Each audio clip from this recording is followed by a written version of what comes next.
Sumoto siya sa ex. Akong ex-girlfriend. Kay wifey naman ako siya karon. Da! What's up guys? So karong adlaw kay ato istorya ng about math. Ug nganong daghan man sa atua or kasagaran sa atua maglisod man sa math. Labi na mga estudyante. Before ko magsugod, full disclaimer lang ta nga dili ko math teacher or math expert. Kamao lang ko gamay. Yeah, in this video ako i-share sa inyo kung unsa ako pag-cope up ang kalisod sa math. So ngano lisod man ang math? Nganong usahay makasulti ta sa kagalingon o natin madunggan sa ubang tao kanang mga expression nga bugo mang math. Na hate you kinana kong math. Kasi kung saan di ko pasabutan ng math. Lagot jud kog math oy. Amay man ka kay bright man kag math. Buisit na math. Awa kang mata ka. Daya lisod da ni acting ay. So kung makarelate mo ato nga mga expressions, padayong lang tan-aw kay atong kilatison dire kung saan ni nato pagsulbad ang kalisod sa math or at least ma-motivate mo pag solve sa kalisod sa math. So based akong experience, ang math di man na nakalisod. Time sa lisod bitaw. Di bitaw.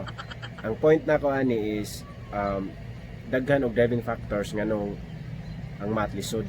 So ang number one ani is mahadlok na tadaan ba kay mao atong naandan sa atong mga parents baron or teacher sa una nga inunta nga ang math lisod niya ato na ma-absorb sa atong una-una nga lisod ang math. So once mahadlok na ka na so na sa imong mindset, ang sunod na imong ma-feel is mawala na kag interest. So mao nang lisod ang math is because based akong experience is wala na kay interest. Unya kung wala kay interest, di na kaganahan dayon mo tuon, kanang di na kaganahan mo sud or wala na kagana totally.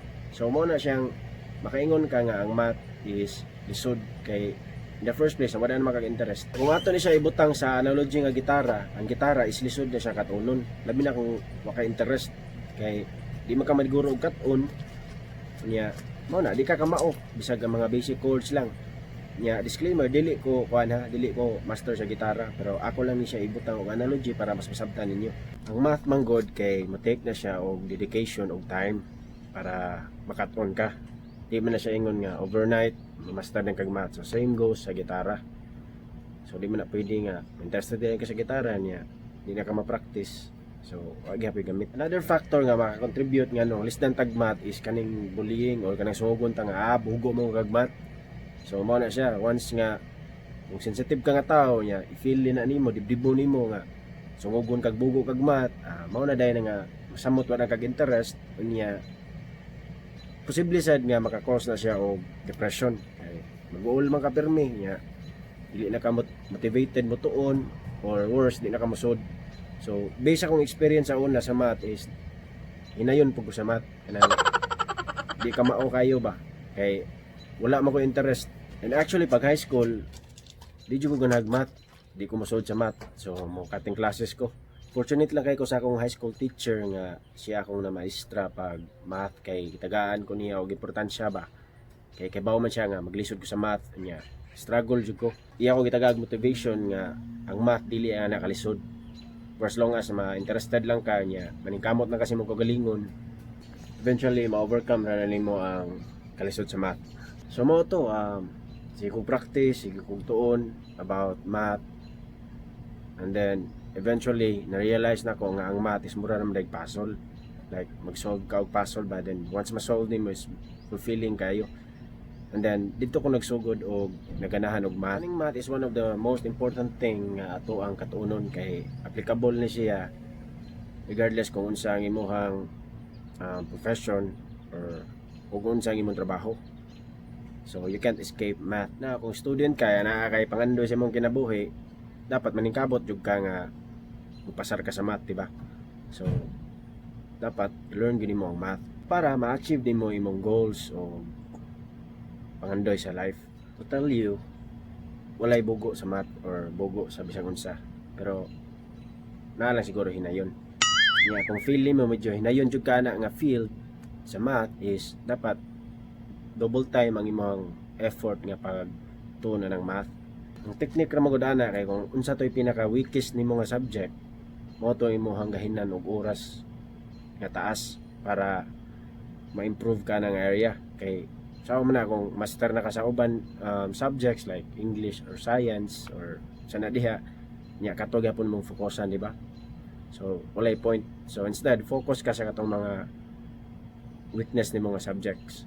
Another thing nga pwede nyo mabuhat is dili mo mag-agad sa lection lang sa teacher. Kung unsay election sa teacher ana asan mo kutob, so instead mo explore mo beyond sa gitudlo sa teacher. Anyway, daghan na mag-available nga resources karon, na internet, na books. So gamito na siya ninyo nga mga resources para ma-improve ug maayo ang inyong math nga skills. So giunsa man ako pag cope up aning kalisod sa math. So number 1 is giwagtang na akong mindset nga hadlok. Nang hadlok ta. Tagahan ta mag-example ha kanang based on personal experience. Katong wala pa ko interest sa math. Once mag-exam sa math kay ning tanaw na ko sa questionnaire kay magkurog na ko niya. Ang resulta dili na ko ka-focus sa question kay akong nahuna hadlok naman. Nya hangad na lang sa kisame nya gitag answer or sa diha.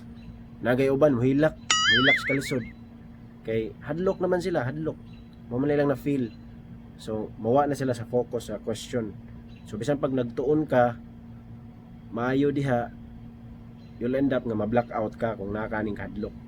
Second is kaning interest. So gitagaan ako og time ang math para mainteresado ko. Again, ang math is mura na siyang puzzle. Once makuha ni mga idea on saan pag-solve, fulfilling kay siya. Third is practice nimo ang imong weaknesses. So mao na akong gibuhat. Math is my pinaka weakness na ako. So mao na akong gihinan og taas nga oras para ma-improve ko sa akong math nga skills. So i-try to ninyo nga mga approach and then let me know sa inyong thoughts sa comments and hope to see you soon in my next video. Thank you.